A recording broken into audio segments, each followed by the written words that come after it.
Hello everyone, welcome to the channel. What if I told you that a single molecule, one your body already produces, could be the difference between a good physique and an elite one? We are talking about testosterone, not as some vague male hormone cliche, but as a literal molecular master switch that orchestrates everything from muscle fiber growth to red blood cell production and bone density. Today we are going deep. We're not just explaining what testosterone is.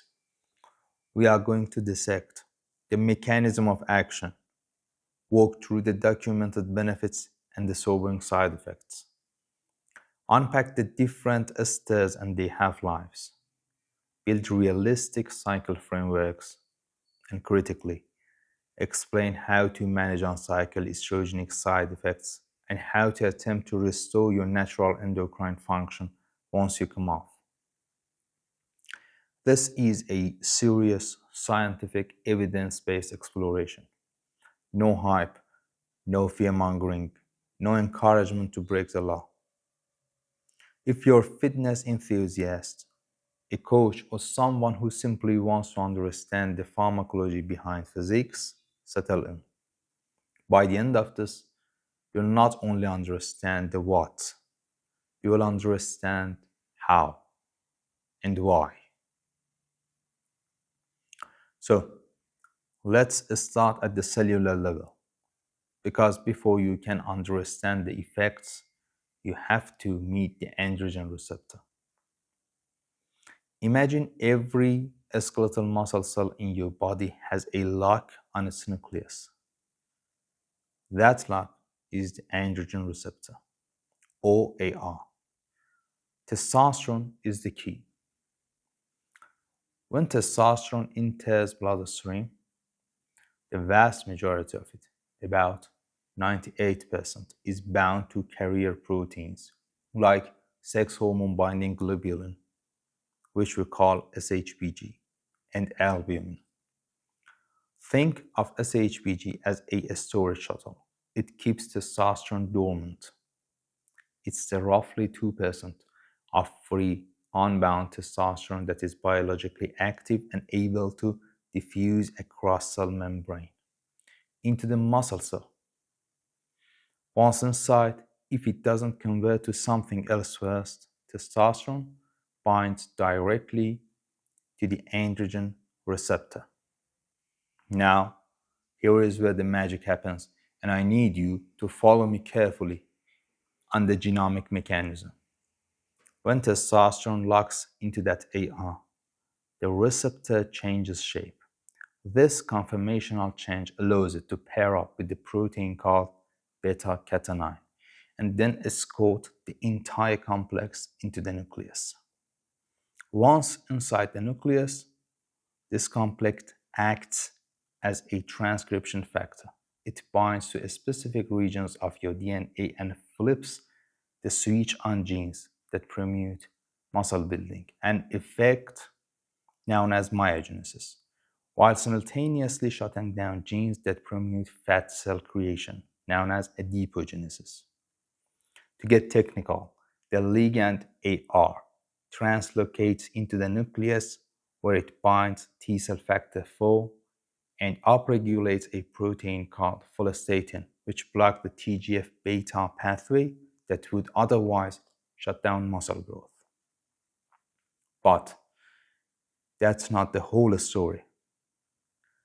There is also a non-genomic pathway that happens much faster. Testosterone doesn't always need to go to the nucleus to change cell behavior. It can bind to receptors on the cell membrane, sometimes even G protein coupled receptors, which triggers a rapid cascade. This causes the release of nitric oxide, which relaxes blood vessels and increases blood flow to the muscle. It also influences calcium and potassium channels in a way that can actually affect muscle contraction. We used to think steroids only work slowly by changing genes. We now know that testosterone can signal like a neurotransmitter, creating rapid effects within seconds. And we can't ignore the metabolic crosstalk. Testosterone stimulates the secretion of growth hormone, GH, and insulin-like growth factor 1, IGF-1, which are potent anabolic agents in their own right. It also stimulates polyamine biosynthesis, which pushes myoblasts, immune muscle cells, to proliferate and fuse into mature muscle fibers that makes you bigger. This is why testosterone isn't just a builder, it's a master conductor, signaling your body to build, recover, and vascularize simultaneously. Now that we know how the key fit the lock, what does the engine actually produce? What are the tangible benefits supported by hard data? Because getting huge isn't a scientific endpoint. We measure things like fat-free mass, cross-sectional muscle area, and maximal voluntary strength. Let's talk at the landmark study.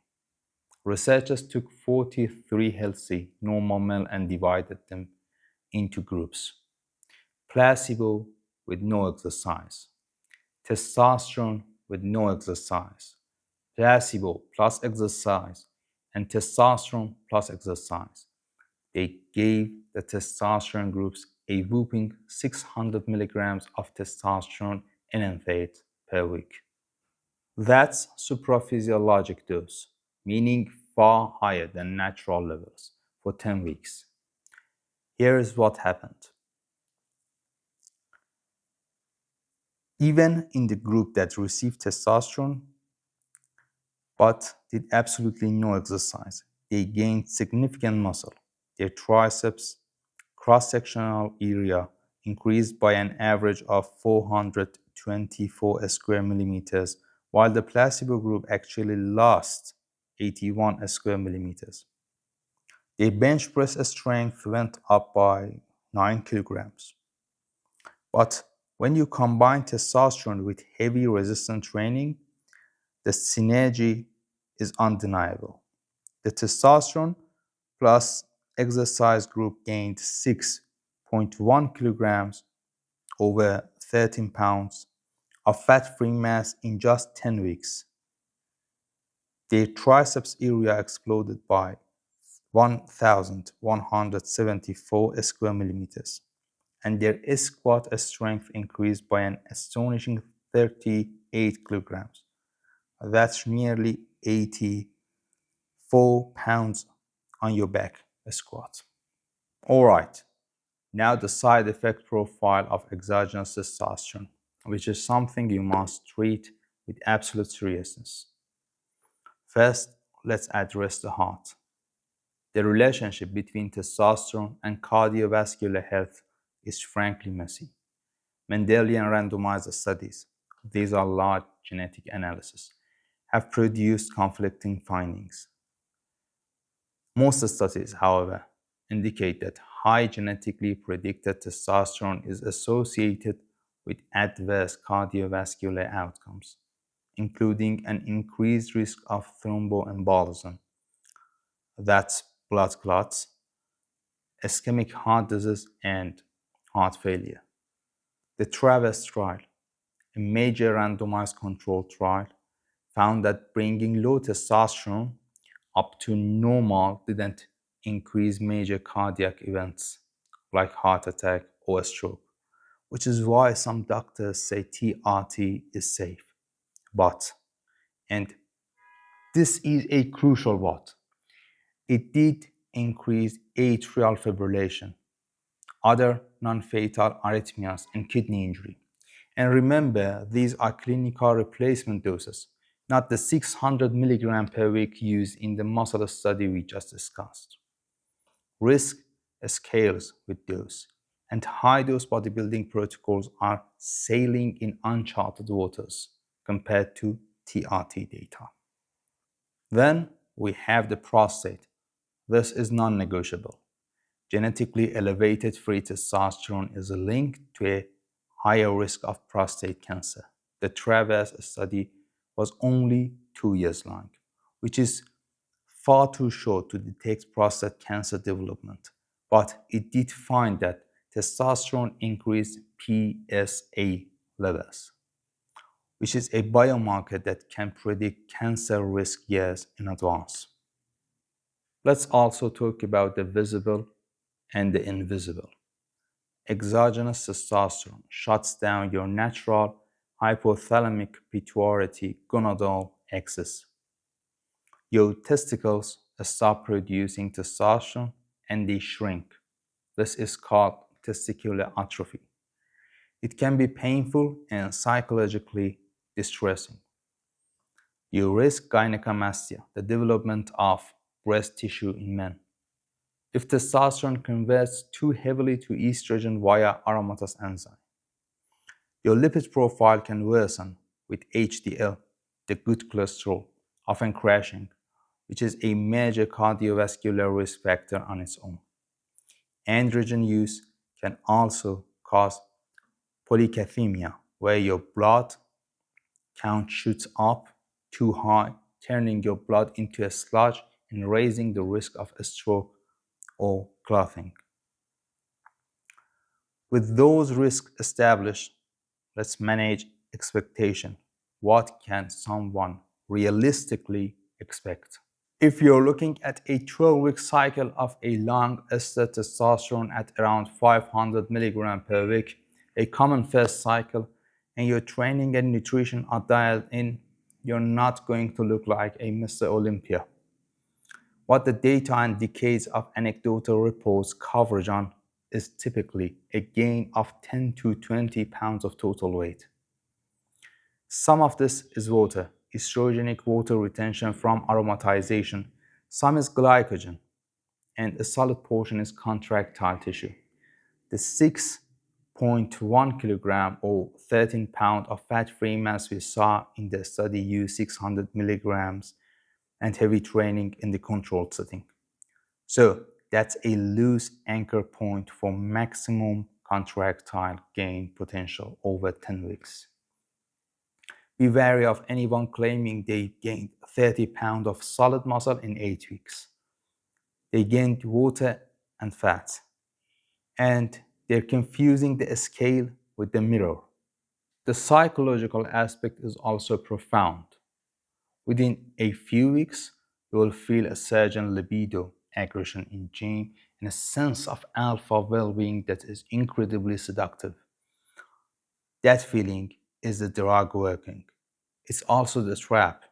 You will be stronger, you will recover faster, and you will watch your lifts go up week after week without seeming to plateau. The danger is that the moment you stop, that feeling vanishes, and you're left with a fraction of the strength and hormonal system that is crippled, which is why we must discuss PCT in detail later. The gains are real, but the contractile tissue that remains after the water and glycogen flush out of your system is highly dependent on how quickly and completely your natural axis recovers. Alright, let's shift gears to pharmacology. You've heard terms like CYP, test E, and prop. These refer to the esters attached to the testosterone molecule. This is crucial. Pure, unmodified testosterone, what we call testosterone base or testosterone suspension, has a half-life in the body of only about 10 minutes. That's clinically useless for a cycle. So chemists attach a carboxyl acid ester chain to the 17 beta hydroxyl group of the testosterone molecule. When you inject this oil-based solution into the muscle, the ester acts as a time-release mechanism. Enzymes in your body called esterase gradually cleave out the ester, releasing free testosterone in the bloodstream. The heavier and longer the ester chain, the more fat-soluble the molecule, meaning it leaches out of the oil depot in the blood more slowly, and the longer the half-life. Here is your breakdown of the major players. Testosterone propionate. This is a short ester. It has a half-life of roughly 2 to 4 days. It reaches peak level fast and clears your system fast. It requires frequent injections, often every other day, to keep blood levels stable, which keeps side effects more manageable, but is a painful user. Testosterone enanthate. This is the classic long ester. Its half-life is approximately 7 to 10 days. It's typically injected once or twice weekly. The 7-carbon side chain makes it a true workhorse for bodybuilding. Testosterone cypionate. Functionally, this is almost identical to enanthate, but its half-life is slightly longer, around 8 to 12 days. It's essentially pharmacologically equivalent to enanthate, but is more popular in the United States simply because it's more available on the prescription market. Sustanon and blends. This is blend of multiple esters, typically propionate, phenylpropionate, iso, caprate, and decanoate, designed to give a rapid onset with very long tail. The theoretical advantage is stable blood levels with infrequent injection. And testosterone undecanoate. This is the ultra-long ester with a half-life of around 12 weeks. It's almost exclusively used for medical TRT in an injectable form called AVIT in the US. Injected every 10 to 14 weeks by a nurse, it's generally impractical for bodybuilding cycle because it takes too long to reach a steady state and too long to clear if side effects rise. So, how are these esters applied in the real world? Remember, this is strictly educational. We are describing what is researched or reported in the literature, not recommending anyone break the law or risk their health. Beginner cycle. A typical entry-level protocol uses a single long ester, testosterone enanthate or cypionate. Dosage hover between 300 mg to 500 mg per week, divided into 2 injections. For example, Monday and Thursday, to maintain stable blood levels. The cycle length is usually 8 to 12 weeks. And why only testosterone? Because if you start with multiple compounds and you get a side effect, you have absolutely no idea which drug caused it. You need to learn how your body aromatizes and how you respond to estrogen before even thinking about adding a second compound. Intermediate cycle. After a few successful cycles where the user has dialed in their estrogen management, we will get to that in a moment. They may push dosage to 500 milligram to 750 milligram per week, sometimes bridging the first 4 to 6 weeks with an oral androgen like Dianabol at 25 to 50 milligram daily. This is a kickstarter. The oral works fast while the long ester builds up. And advanced cycles. Advanced users often operate on the illusion of safety due to experience. Push testosterone into the plus 750 milligram per week range. At this point, they are almost stacking with other injectable anabolics like trembolone or nandrolone to offset the negative estrogenic side effects of such high testosterone, because managing aromatization at a gram of testosterone per week is incredibly difficult and requires pharmaceutical intervention. The law of diminishing returns hits hard. A study shows 300 mg of testosterone per week increases fat-free mass significantly more than 100 mg. But the difference between 600 mg and 300 milligram is a smaller per milligram of androgen because your body's ability to process and utilize the hormone saturates in a term of anabolic response, while side effects continue to scale linearly. The side effects do not diminish. Now we arrive at a term you hear constantly: on-cycle therapy, or OCT. This largely refers to managing the estrogenic side effects that arises from aromatization of testosterone. As testosterone floats in your blood, a percentage of it is converted into estrogen, especially estradiol, by the enzyme aromatase. This is normal and necessary for men. You need estrogen for bone health, libido, neuroprotection. But when you're injecting supraphysiologic levels of testosterone, you're giving the aromatase enzyme a massive workload, and estrogen can skyrocket. High estrogen in men cause water retention, which masks muscle definition and spike blood pressure, moodiness, and critically gynecomastia, which is the enlargement of breast tissue. Once gyno tissue forms, it typically can't be reversed without surgery.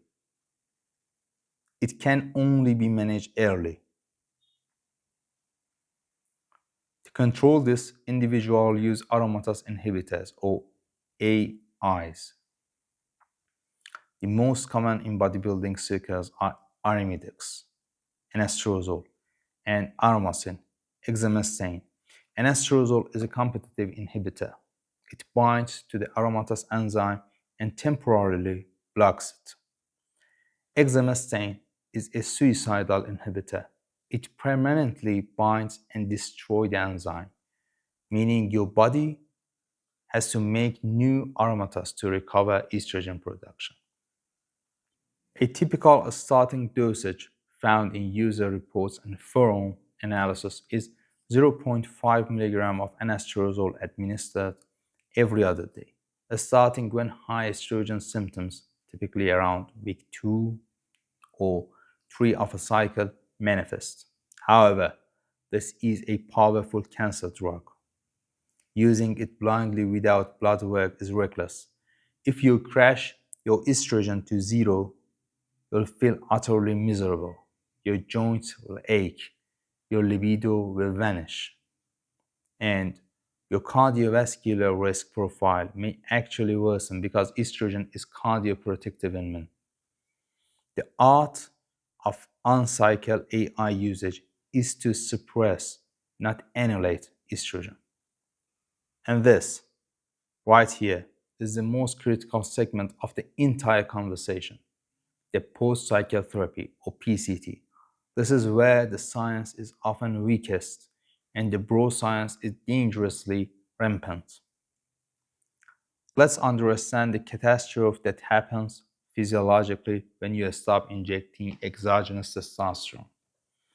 For the duration of your cycle, those 8, 12, or 16 weeks, your hypothalamic pituitary testicular axis has been dormant because your body sensed a sky-high level of androgens. It completely shut off the production of gonadotropin release hormone, which means it stopped producing luteinizing hormone, LH, and follicle stimulating hormone, FSH. Without LH, the Leydig cell in your testicles stop producing testosterone. They essentially go to sleep.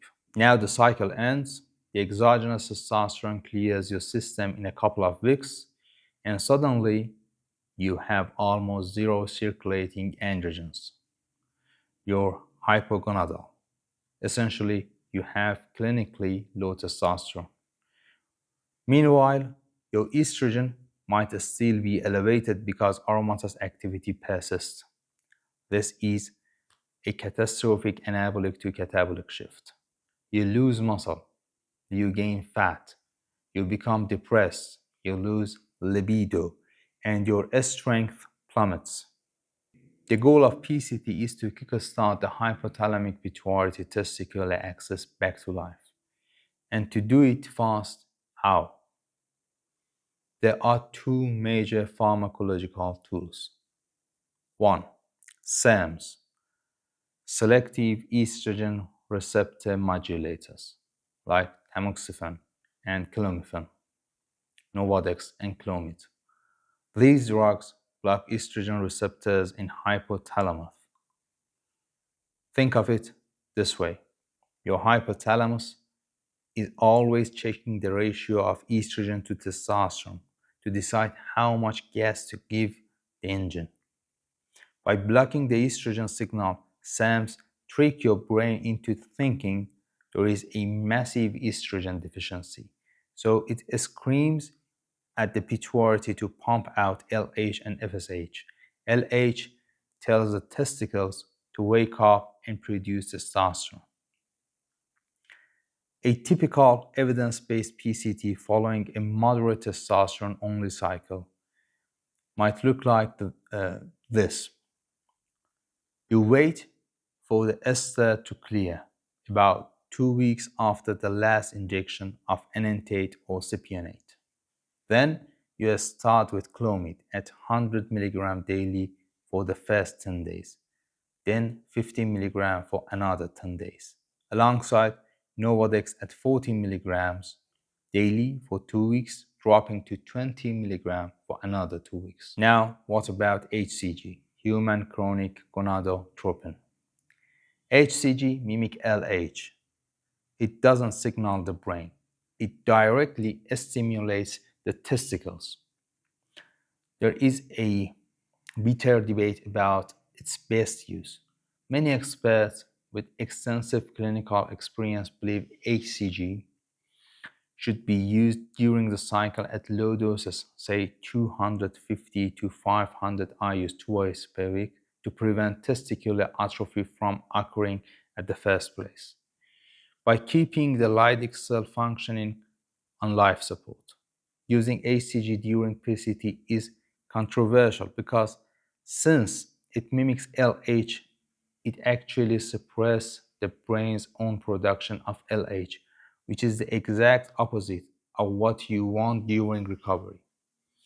Others use high dose of HCG as a blast right at the start of PCT to shock the testicles awake before SERMs take over in the brain.